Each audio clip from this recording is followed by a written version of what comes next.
Hello guys, this video is for the Facebook group MK3 to you guys can see the adjustment that I did. See the car start.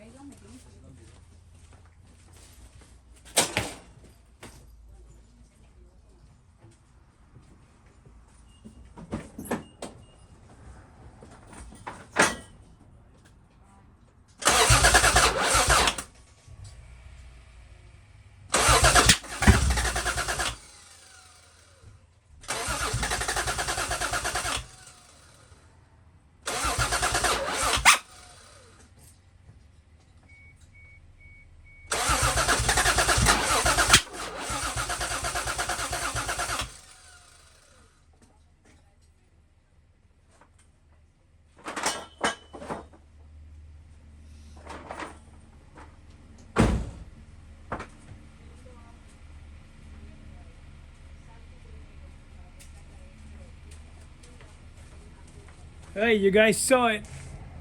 So you guys tell me, what do you think?